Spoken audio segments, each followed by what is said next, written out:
and welcome to another episode of Kevin's Quickies. Today we'll be discussing the tenuous relationship of China and Hong Kong, otherwise known as the Umbrella Revolution. Hong Kong, the Pearl of the Orient. In 1984, the Sino-British joint declaration between China and Britain was made. The former British colony was handed back to China in 1997. Where China agreed to govern Hong Kong under the principle of one country, two systems, where the city would enjoy a high degree of autonomy except in foreign and defense affairs for 50 years.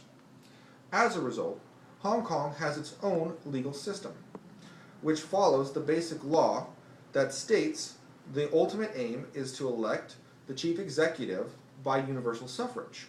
However, in August 2014, China's top legislative committee ruled that voters would only be able to choose from 2 or 3 candidates selected by China's nominating committee. In response to this issue, on September 26, 2014, protesters gathered at Tim Mee Avenue to reclaim the privatized civic square for the public. Over the next few days, 74 were arrested and 34 were injured as police blocked roads and used pepper spray and tear gas against protesters in clear violation of government policy.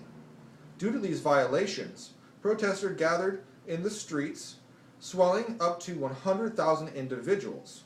Clashes became violent throughout October, with escalating numbers of injuries daily. And finally, on December 2nd, 3 of the co-founders of Occupy Central movement called for protesters to retreat. Although currently hundreds of scholarism students are still protesting, using a hunger strike as a method to put stress on the Chinese government to have talks discussing political reform. Does everyone want full democracy? No.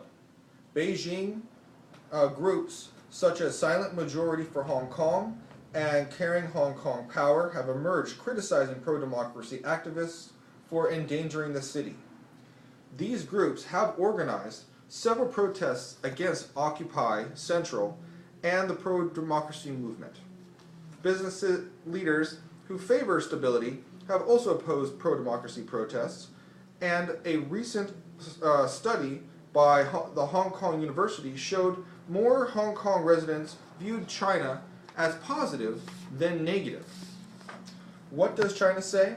China has constantly denounced pro-democracy protests taking place in Hong Kong and has called the streets occupation in September and October 2014 illegal.